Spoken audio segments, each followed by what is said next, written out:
Hi friends, இன்றைக்கி நம்ம daily லைஃப்க்கு தேவையான யூஸ்ஃபுல்லான கிச்சன் டிப்ஸ் தாங்க பார்க்க போகிறோம். நீங்கள் யாராச்சும் ஃபஸ்ட் டைம் சேனலை பார்க்குறதா இருந்தால் சப்ஸ்கிரைப் பண்ணிக்கோங்க. ஆல்ன்ற பெல் சிம்பிள் இருக்குது, அதுவுமே கிளிக் பண்ணி வச்சுக்கோங்க. அப்போ தாங்க நம்ம போடக்கூடிய வீடியோஸை நீங்களும் மிஸ் பண்ணாமல் பார்க்க முடியும். இப்போ வாங்க வீடியோக்குள்ளே போகலாம். ஃபஸ்ட்டு டிப்பே என்னன்னு சொல்லி பார்க்கலாம். நம்ம வீட்டில் பால்லாம் கொஞ்சம் அதிகமாக வாங்கி நம்ம காய வச்சு ஸ்டோர் பண்ணிக்கும் போது என்ன ஆகும்னா, இப்போ வெயில் ரொம்ப ஜாஸ்தி இருக்கிறதுனால பால் நமக்கு ரொம்ப சீக்கிரத்தில் கெட்டு போயிடுங்க. அந்த மாதிரி கெட்டு போகாமல் இருக்க நீங்கள் எவ்வளோ பால் நீங்கள் ஸ்டோர் பண்ணிக்கிறீங்களோ அந்த பாலை நீங்கள் ஒரு அரை டீஸ்பூனுக்கு மட்டும் நீங்கள் சக்கரை சேர்த்து கலந்து நீங்கள் வச்சுட்டிங்கன்னா பால் நமக்கு எவ்வளோ நேரம் ஆனாலும் சரிங்க, நமக்கு பால் திரிஞ்சே போகாதுங்க. பால் நமக்கு நல்லா ஃப்ரெஷ்ஷாகவே இருக்குங்க. கண்டிப்பாக இந்த டிப்ஸை நீங்களும் ட்ரை பண்ணி பாருங்கள். அடுத்த டிப்பு என்னன்னு சொல்லி பார்க்கலாம் வாங்க. நம்ம வீட்டில் பெண்ணெல்லாம் யூஸ் பண்ணிட்டு இது போல் பென் கேப்லாம் வச்சுருப்போம் இல்லையா, இந்த மாதிரி கேப்பை நீங்கள் தூக்கி போடாமல் இது போல் நம்ம ரீயூஸ் பண்ணிக்கலாம். அது எப்படின்னு சொல்லி பார்க்கலாம். இந்த பென் கேப்பை அப்படியே வச்சுக்கோங்க. அதுக்கப்புறம் நம்ம வீட்டு டோர்லாம் இருக்குது இல்லையா, அந்த டோர் கிட்ட நீங்கள் பார்த்தீங்கன்னா கீழே மேலே இது போல் சின்ன லாக்லாம் கொடுத்துருப்பாங்க இல்லையா, அந்த லாக்கில் நம்ம இந்த பென் கேப்பை இது போல் நீங்கள் மாட்டி வச்சுருங்க. அதுக்கப்புறம் டோர் நம்ம தன்னாலே லாக் ஆனாலே சரிங்க, நமக்கு டோர் ஃபுல்லாக க்ளோஸ் ஆகாது. இந்த மாதிரி நீங்கள் பண்ணும்போது குழந்தைங்க தெரியாதனமாக கை வச்சுட்டாலே சரிங்க, நமக்கு கை நசுக்க வாய்ப்பு இருக்காது. கண்டிப்பாக இந்த சின்ன டிப்பை இதே மாதிரி நீங்களும் ட்ரை பண்ணி பாருங்கள். நமக்கு ரொம்பவே யூஸ்ஃபுல்லாக இருக்கும். அது மட்டும் இல்லாமல் நம்ம எவ்வளோ டோர் லாக்கு எவ்வளோ டைட்டாக நம்ம சாத்தினாலுமே அந்த பென் கேப்பு நமக்கு உடையவும் செய்யாதுங்க. அடுத்த டிப்பே என்னன்னு சொல்லி பார்க்கலாம் வாங்க. நம்ம வீட்டில் பழைய வளையல் இல்லை கலர் ஷேடான வளையல் ஏதாச்சுன்னா ஒரு 5-6 வளையல் போல் நீங்கள் எடுத்து வச்சுக்கோங்க. இந்த வளையல் நம்ம எப்படி ரியூஸ் பண்ணலான்னு சொல்லி பார்க்கலாம். இந்த வளையல் ஃபுல்லாகவே நீங்கள் இது போல் நேராக அடுக்கி வச்சுக்கோங்க. இந்த மாதிரி நீங்கள் அடுக்கினதுக்கப்புறம் நீங்கள் பார்த்தீங்கன்னா ஏதாச்சும் நீங்கள் டேப் எடுத்துக்கலாம். அப்போல்லாம் நீங்கள் நூலுமே வச்சு வளையல் ஃபுல்லாகவே நீங்கள் ஜாயின் பண்ணிக்கலாங்க. நான் இன்றைக்கி செல்லோ டேப் எடுத்துருக்கேன். இந்த செல்லோ டேப் எடுத்துகிட்டு ஃபஸ்ட் நான் 2 வளையல் மட்டும் ஜாயின் பண்ணிக்கிறேங்க. நான் ஜாயின் பண்ணி காமிக்கிறேன். நீங்கள் இதே மாதிரி நீங்கள் நூல் வச்சுமே கட்டிக்கலாம். அப்போல்லாம் நீங்கள் பின்னுக்குமே நீங்கள் போட்டு விட்டுக்கலாங்க. இப்போ பாருங்கள், நம்ம எடுத்து ஜாயின் பண்ண 2 வளையல் இருக்கு இல்லையா, இதே மாதிரி நம்ம எல்லா வளையல் மேலேயுமே நம்ம டேப் வச்சு எல்லா வளையலுமே நம்ம ஜாயின் பண்ணிக்கலாங்க. இப்போ நான் எல்லா வளையலுமே நான் ஜாயின் பண்ணி எடுத்து வச்சுருக்கேன். இதே மாதிரி நீங்கள் ஜாயின் பண்ணி எடுத்து வச்சுக்கலாங்க. இது எதுக்காகன்னு சொல்லின்னு பார்க்கலாம் வாங்க. இந்த வளையல் நீங்கள் எடுத்துக்கலாங்க. எடுத்துகிட்டு நம்ம வீட்டில் எங்கேயாச்சும் ஒரு ஆணி மட்டும் இருந்தால் போதுங்க, அந்த ஆணியில் நீங்கள் மாட்டி விட்டால் போதும். நான் இன்றைக்கி கிச்சனில் இது போல் ஒரு ஆணியில் மாட்டி விட்டுக்கிறேன். இந்த மாதிரி நீங்கள் மாட்டினதுக்கப்புறம் நீங்கள் பார்த்தீங்கன்னா பார்க்கவே நமக்கு ரொம்ப அழகாக இருக்கும். அதுக்கப்புறம் நம்ம வீட்டில் கரண்டி ஜல்லி கரண்டிலாம் இருக்கு இல்லையா, அதையெல்லாம் நீங்கள் எடுத்துகிட்டு ஒவ்வொரு வளையலுக்குள்ளுமே இந்த மாதிரி நீங்கள் வச்சுக்கலாங்க. இந்த மாதிரி நம்ம வைக்கும்போது பார்த்தீங்கன்னா பார்க்குறதுக்கு ரொம்பவே நீட்டாக இருக்கும். முக்கியமாக எடுத்து யூஸ் பண்ணுறதுக்கு நமக்கு ரொம்பவே யூஸ்ஃபுல்லாக இருக்குங்க. நமக்கு எதுவுமே கீழே விழுகாது, அந்தளவுக்கு நல்லாவே நமக்கு டைட்டாக இருக்குங்க. கண்டிப்பாக இந்த மாதிரி நீங்கள் ட்ரை பண்ணி பாருங்கள் ஃப்ரெண்ட்ஸ், ரொம்ப ரொம்ப யூஸ்ஃபுல்லாக இருக்குங்க. இந்த டிப்பு உங்களுக்கு யூஸ்ஃபுல்லாக இருக்குன்னு நினச்சிங்கன்னா ப்ளீஸ் மறக்காமல் ஒரு லைக் போட்டுட்டு பாருங்கள். அடுத்த டிப்பே என்னன்னு சொல்லி பார்க்கலாங்க. நம்ம வீட்டில் நம்ம சாம்பார் செய்யும்போது இந்த டிப்ஸை மட்டும் நீங்கள் ட்ரை பண்ணுங்கள். நான் எப்போதும் போல் பருப்பு க்ளீன் பண்ணி தண்ணி ஊற்றிட்டு பருப்பு லைட்டாக கொதிச்சிட்ருக்குங்க. இந்த டைமில் கொஞ்சமாக மஞ்சள் தூள், கொஞ்சமாக ஜீரகம், கொஞ்சமாக வெந்தயம், அதுக்கப்புறம் எண்ணெய் ஊற்றாமல் 1 டீஸ்பூன் போல் நீங்கள் நெய் ஊற்றிக்கலாங்க.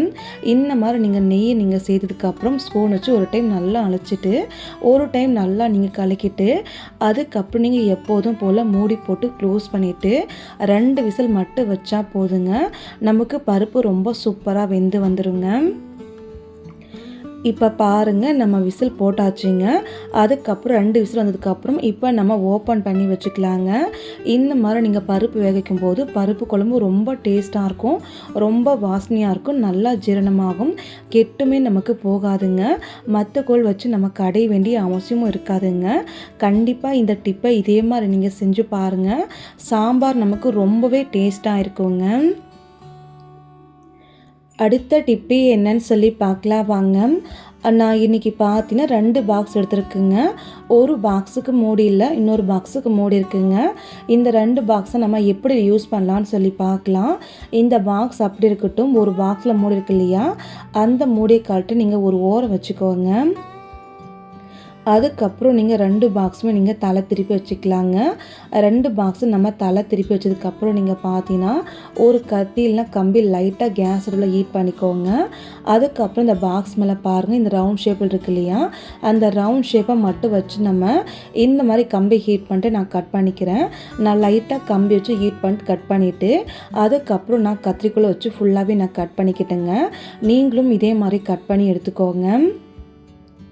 இப்போ பாருங்கள், ஒன்று ஃபுல்லாக நான் கட் பண்ணிக்கிட்டேங்க. இதே மாதிரி இன்னொரு பாக்ஸ் இருக்கு இல்லையா, அதுவுமே நம்ம கட் பண்ணி எடுத்துக்கலாங்க. இப்போ நம்ம 2 பாக்ஸுமே கட் பண்ணி எடுத்தாச்சுங்க. அதுக்கப்புறம் இந்த பாக்ஸ் அப்படியே இருக்கட்டுங்க. அதுக்கப்புறம் நீங்கள் உங்கள் வீட்டில் ஏதாச்சும் நல்லா க்ளூ கம் இருந்து எடுத்துக்கோங்க. நான் இன்றைக்கி ஃபெவிக்விக் எடுத்துகிட்டு ஒரு பாக்ஸ் மேலே இது மாதிரி அப்ளை பண்ணிவிட்டுங்க. அதுக்கப்புறம் இன்னொரு பாக்ஸை இது போல் நீங்கள் வச்சு விட்டுட்டு அதுக்கப்புறம் கையை வச்சு நல்லா நீங்கள் ப்ரெஸ் பண்ணிவிட்டு ஒரு 5 நிமிஷம் போல் மட்டும் ஃபேன் காற்றுக்கு ஆற விட்டுக்கோங்க. இப்போ பாருங்கள், நல்லா ஆறி வந்துருச்சுங்க. அதுக்கப்புறம் ஒரு பாக்ஸ் மூடி வச்சுருந்தோம் இல்லையா, அந்த மூடி நீங்கள் ஒரு பக்கம் க்ளோஸ் பண்ணிட்டு இந்த டப்பா நீங்கள் திருப்பி வச்சுக்கணுங்க. திருப்பி நம்ம வச்சதுக்கப்புறம் நம்ம வீட்டில் ஏதாச்சும் பெயிண்ட் இருந்தால் எடுத்துக்கலாங்க. பெயிண்ட் இல்லைனா நீங்கள் ஸ்கிப் பண்ணிக்கலாங்க. நான் இன்றைக்கி எல்லோ கலர் பெயிண்ட் எடுத்துருக்கேன். பெயிண்ட் எடுத்துகிட்டு இந்த பாக்ஸ் ஃபுல்லாக நான் பெயிண்ட் அடித்து எடுத்துக்கிறேங்க. இப்போ பாருங்கள், பெயிண்ட் ஃபுல்லாக அடித்து நல்லா ஃபேன் காற்றுக்கு ஆற வச்சு நான் எடுத்து வச்சுருக்கேன். இந்த மாதிரி நீங்கள் அடிச்சுமே எடுத்து வச்சுக்கலாங்க. இப்போ பாருங்கள், பார்க்கவே நமக்கு ரொம்பவே அழகாக இருக்குங்க. இது எதுக்காகன்னு சொல்லி பார்க்கலாம். ஃபஸ்ட்டு இந்த பாக்ஸை நம்ம சைடில் வச்சுக்கலாங்க. சைடில் வச்சதுக்கப்புறம் நீங்கள் நம்ம வீட்டில் 2 வாட்டர் கேன் எடுத்துக்கோங்க. ஒரே மாதிரி வாட்டர் கேனு 2 போல் எடுத்துக்கோங்க. அதுக்கப்புறம் வாட்டர் கேன் கவர் ஃபுல்லாக நீங்கள் ரிமூவ் பண்ணிவிட்டு அதுக்கப்புறம் நம்ம ஒரு கத்தியை வச்சுட்டு இந்த வாட்டர் கேன் ஃபுல்லாகவே பாதியை நம்ம கட் பண்ணிக்கலாங்க. நான் கட் பண்ணிட்டு காமிக்கிற பாருங்கள். இந்த மாதிரி நீங்கள் பாதியை கட் பண்ணி நம்ம எடுத்துக்கலாங்க. அதுக்கப்புறம் இதுக்குமே நீங்கள் பெயிண்ட் பண்ணி எடுத்துக்கலாங்க. இப்போ நான் இந்த 2 பாக்ஸுமே அழகாக பெயிண்ட் பண்ணிட்டு ஃபேன் காற்றுக்கு ஆற வச்சு எடுத்துக்கிட்டேன். இப்போ பார்க்கவே நமக்கு ரொம்ப நீட்டாக அழகாக இருக்குங்க. ஏதோ எனக்கு தெரிஞ்ச மாதிரி நான் பெயிண்ட் பண்ணி எடுத்துக்கிட்டேங்க. இப்போ நமக்கு மொத்தமாக 3 பாக்ஸ் கிடச்சிருக்கு இல்லையா, இந்த 3 பாக்ஸை நம்ம எப்படி ஆர்கனைஸ் பண்ணலான்னு சொல்லி பார்க்கலாங்க. இந்த பாக்ஸ் ஃபுல்லாகவே நீங்கள் சைடில் வச்சுக்கோங்க. அதுக்கப்புறம் நான் ஒரு கார்போ அட்டை எடுத்துருக்குங்க. நம்ம வீட்டில் கேக்லாம் வாங்கினா அடியெலாம் வச்சு தருவாங்களே, அந்த அட்டையை நான் க்ளீன் பண்ணி வச்சுருந்தேன். இந்த மாதிரி அட்டை எடுத்துக்கோங்க. ஒருவேளை உங்கள் வீட்டில் இந்த மாதிரி அட்டை இல்லைன்னா நார்மல் அட்டை வேணால் நீங்கள் எடுத்துக்கலாங்க. அதுக்கப்புறம் நம்ம ரெடி பண்ணி வச்சு அந்த பாக்ஸ் எல்லாம் எடுத்துகிட்டு இந்த அட்டை மேலே கரெக்டாக இது போல் நீங்கள் வச்சு விட்டுருங்க. அதுக்கப்புறம் நீங்கள் ஏதாச்சும் ஒரு பேனா இல்லை மார்க்கர் எடுத்துகிட்டு இந்த பாக்ஸ் ஃபுல்லாகவே நீங்கள் வரைஞ்சிக்கணுங்க.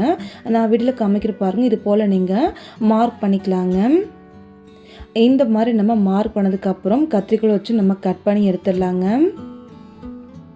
பாருங்கள், நான் கட் பண்ணி எடுத்தாச்சுங்க. இதே மாதிரி நீங்களும் கட் பண்ணி எடுத்துக்கோங்க. அதுக்கப்புறம் நான் மறுபடி பெவிகால் எடுத்திருக்கேன். பெவிகால் எடுத்துகிட்டு ஃபஸ்ட் நம்ம ரவுண்ட் ஷேப்பில் கட் பண்ணோம் இல்லையா, அந்த பெருசாக இருக்கிற இடத்துல இந்த மாதிரி நீங்கள் சென்டரில் கம் அப்ளை பண்ணி வச்சுங்க. அதுக்கப்புறம் நம்ம ஃபஸ்ட்டு ரெடி பண்ண பாக்ஸு இது மேலே நீங்கள் மூடி பக்கம் பார்த்து நீங்கள் ஒட்டி விட்டுருங்க. இந்த மாதிரி நீங்கள் ஒட்டி விட்ட பின்னாடி கை வச்சு நல்லா நீங்கள் ப்ரெஸ் பண்ணிக்கோங்க. அதுக்கப்புறம் பக்கத்தில் இருக்கிற ரவுண்டில் இந்த மாதிரி மறுபடி கொஞ்சமாக கம் அப்ளை பண்ணிட்டு இந்த மாதிரி நீங்கள் பாட்டிலை ஒட்டி விட்டுக்கலாம். அதே மாதிரி மறுபடியும் இந்த சைடுமே கம் அப்ளை பண்ணி நம்ம பாட்டில் ஒட்டி விட்டுக்கலாங்க. பாருங்கள், நம்ம பாட்டிலை ஒட்டி விட்டாச்சுங்க. அதுக்கப்புறம் நம்ம கை வச்சு நல்லா நம்ம ப்ரெஸ் பண்ணி விடணுங்க. நல்லா ப்ரெஸ் பண்ணதுக்கப்புறம் இந்த பாட்டிலை நீங்கள் ஃபுல்லாகவே ஃபேன் காற்றுக்கு ஒரு 5-10 நிமிஷம் போல் ஆற விட்டு எடுத்துக்கோங்க. இப்போ பாருங்கள், இந்த டப்பா ஃபுல்லாகவே கம்மெல்லாம் நமக்கு ஓரளவுக்கு நல்லா ஆறி வந்திருக்குங்க. இப்போ பார்க்கவே நமக்கு ரொம்ப நீட்டாக அழகாக இருக்குங்க. இது எதுக்காகன்னு சொல்லி பார்க்கலாம்.